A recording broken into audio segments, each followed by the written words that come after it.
Welcome to Bedtime Letters from History. Each night, a timeless voice brings the past gently to your pillow. Let go of your day, close your eyes, and drift into sleep as a letter from history whispers you away. Hello, my curious friend.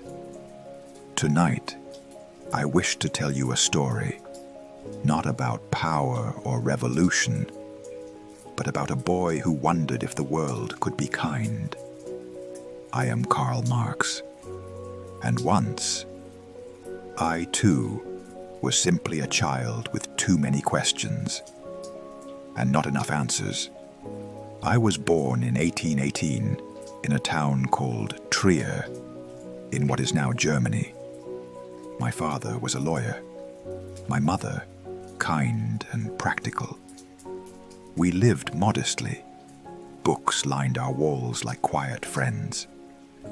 As a boy, I loved poetry, not politics, not theory, just words that could carry truth like wind carries a leaf. But soon, I saw too much to stay in dreams. I saw hungry hands in wealthy cities.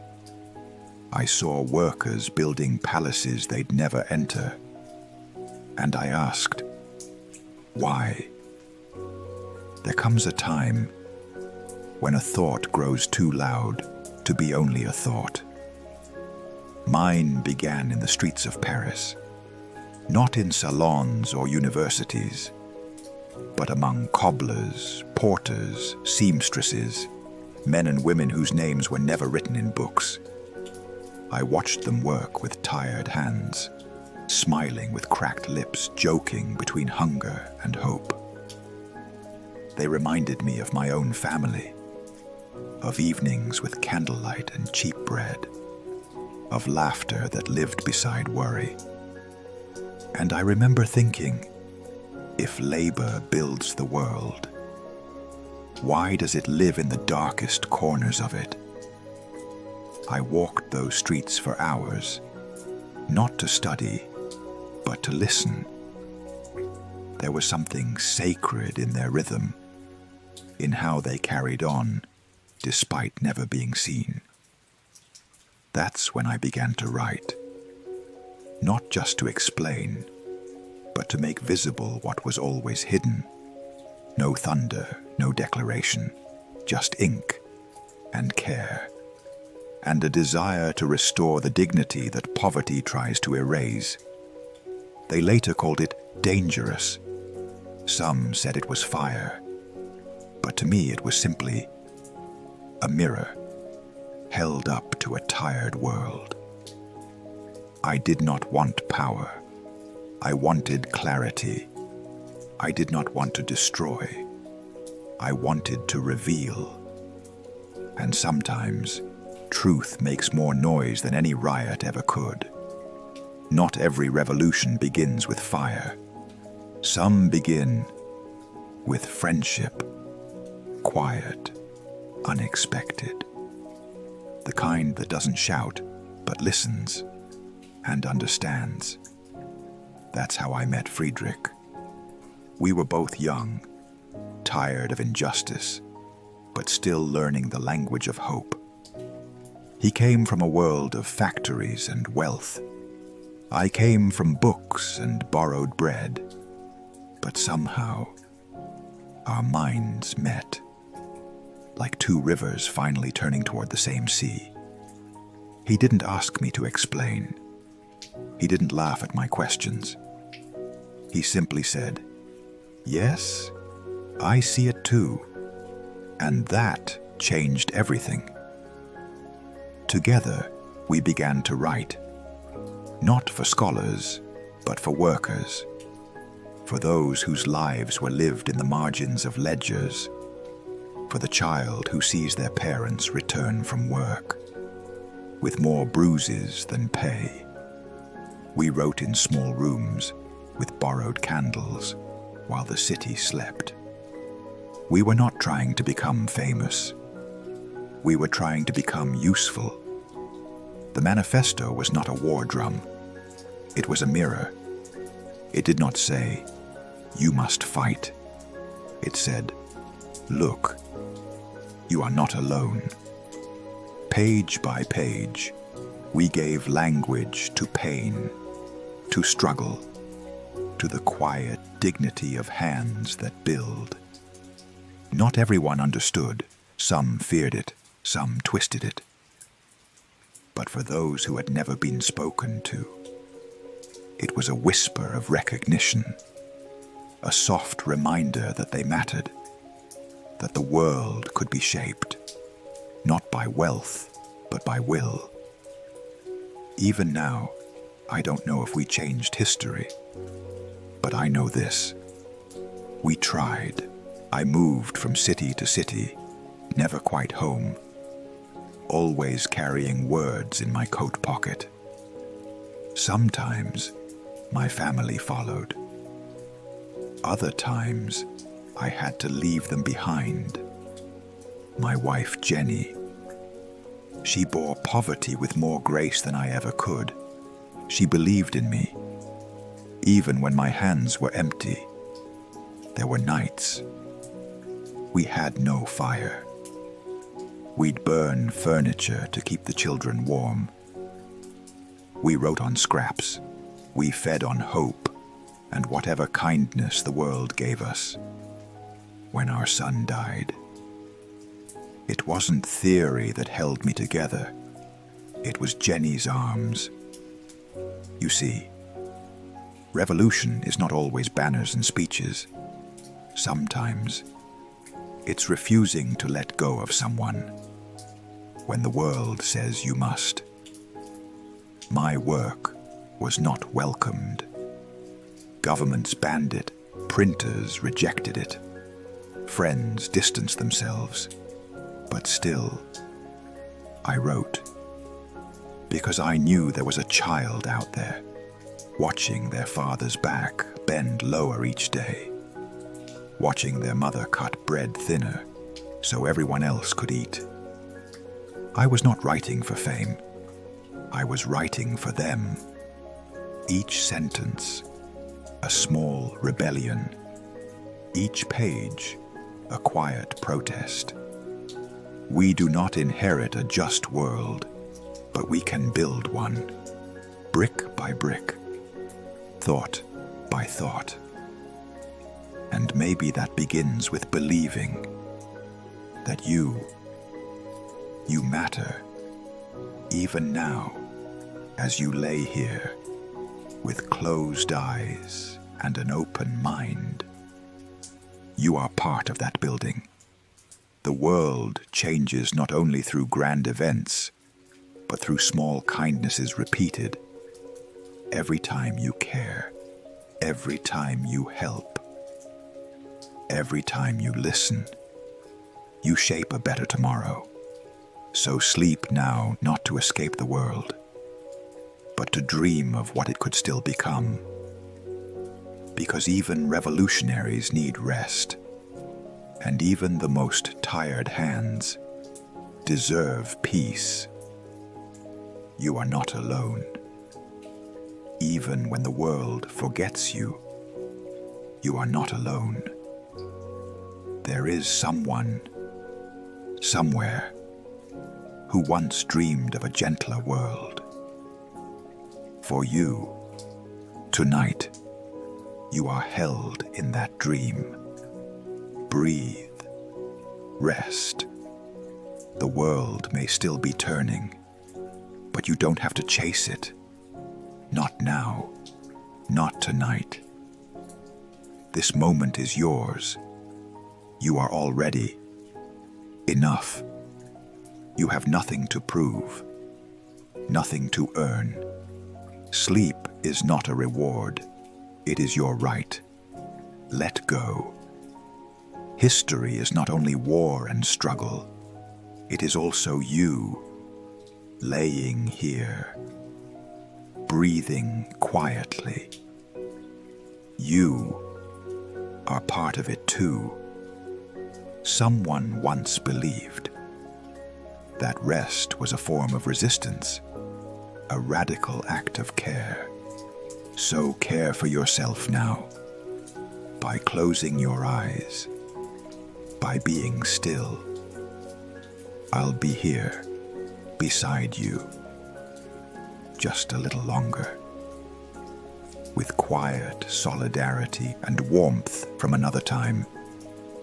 Karl, let me speak to you now, as simply Karl, not the writer, not the thinker, just a man who believed in something better. If you are still awake, perhaps your thoughts are still traveling. That's all right. Let them wander. There is nothing to fix tonight, nothing to solve. Just rest. You see, in all my thinking, all my writing, I discovered something simple. It is not theory or revolution that keeps us going. It is love. It is care. It is kindness in small, daily forms. A cup of tea, a shared laugh, a gentle hand on the back. These are the revolutions no one writes about. The world is tired, but so are you, and you have carried enough. So tonight, let it be different. Let the burden fall from your shoulders. Let your chest rise and fall with nothing but breath. Breathe in, breathe out. You are safe here. You are allowed to rest. You do not need to be useful. You do not need to be strong. You simply need to be. When I was younger, I thought the world needed saving, but perhaps it simply needed softness. Perhaps we all do. So here is a thought, one that doesn't need to be understood, just felt. You are valuable, not for what you produce, not for what you prove, but simply because you exist. Close your eyes now. Imagine a world where that is enough, where every person is seen and held, just for being alive. Stay in that world a while. Let your mind drift. Let your heart soften. The struggle will wait. The work will wait. But tonight, this is yours.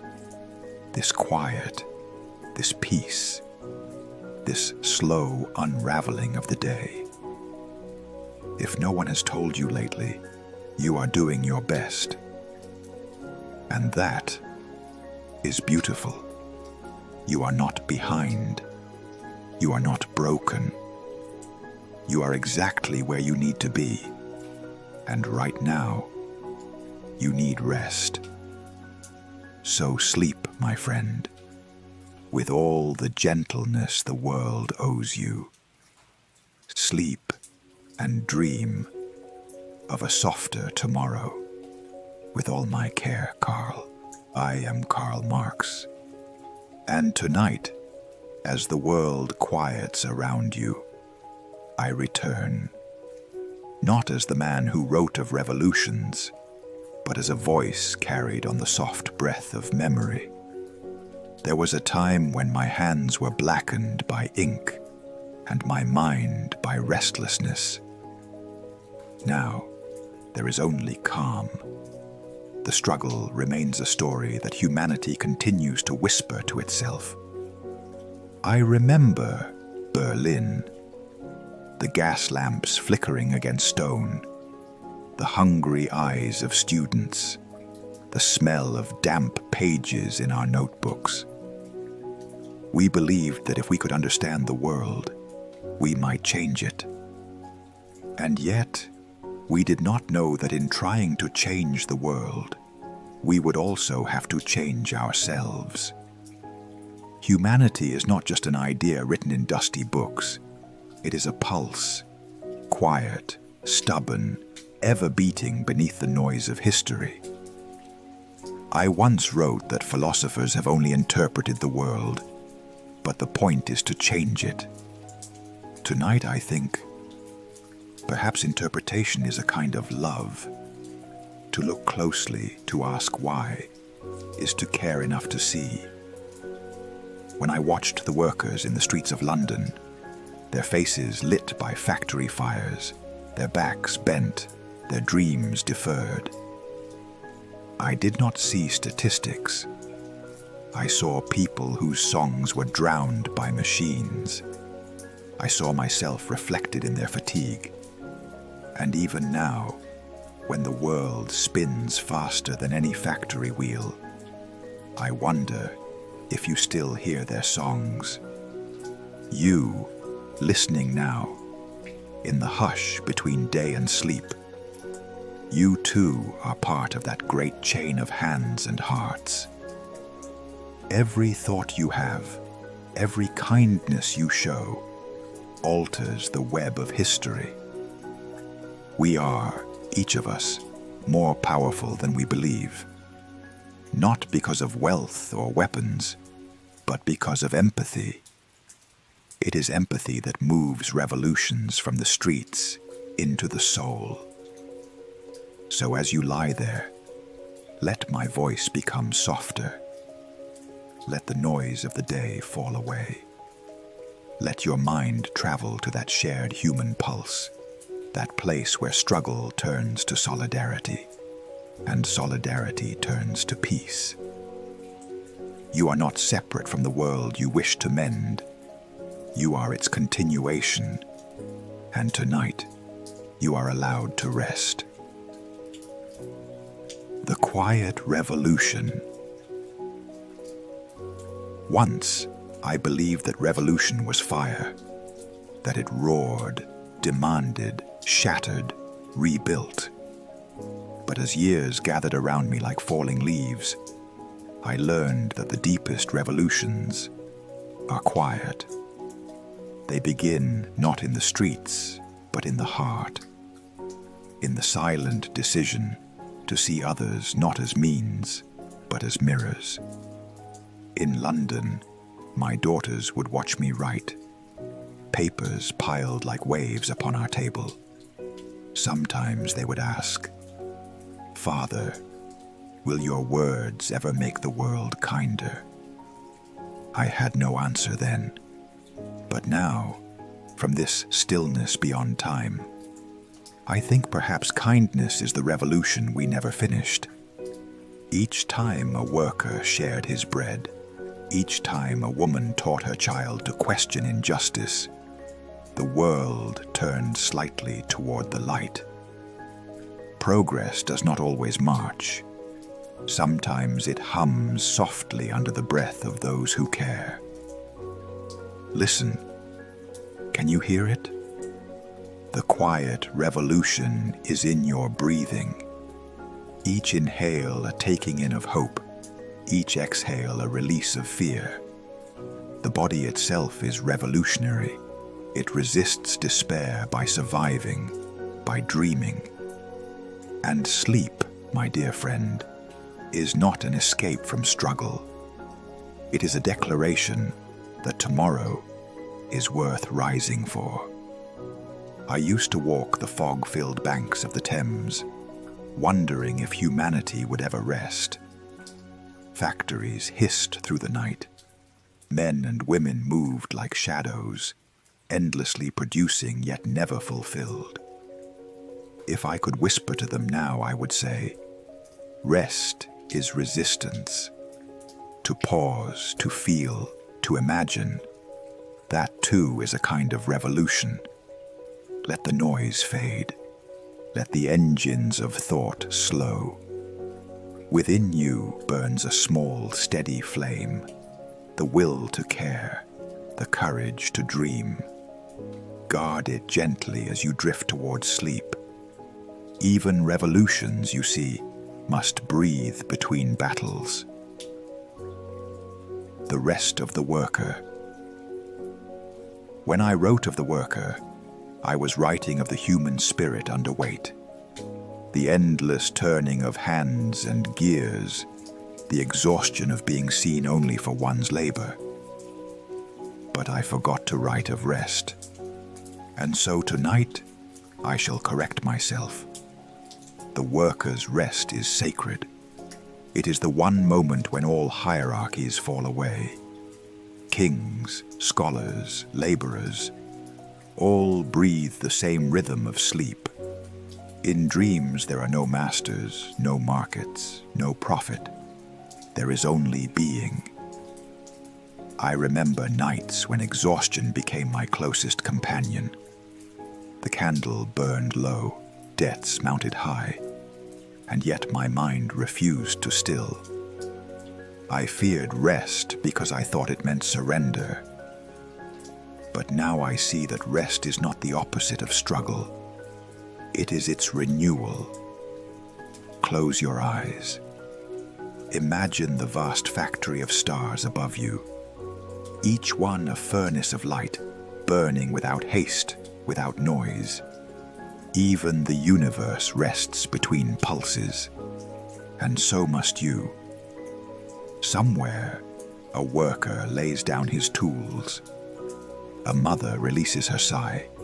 A teacher closes her book. And you are part of them. Every rest you take ripples outward, teaching the world that dignity does not depend on productivity. When you sleep tonight, you join the great communion of the tired and the brave. Your heartbeat becomes part of a rhythm older than any empire. The rhythm of those who have labored, loved, and dared to dream of better. Feel that rhythm in your chest. It is history itself, humming softly, forgivingly, through you.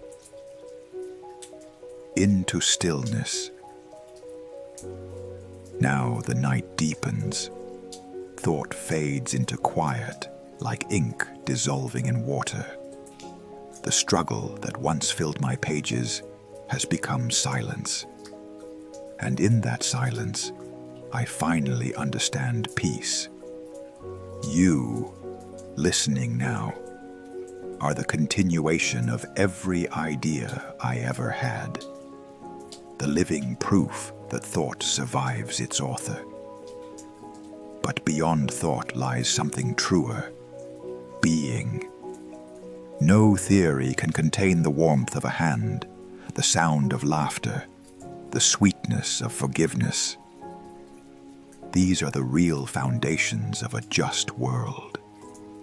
I used to believe that history was a storm, a constant clash of forces.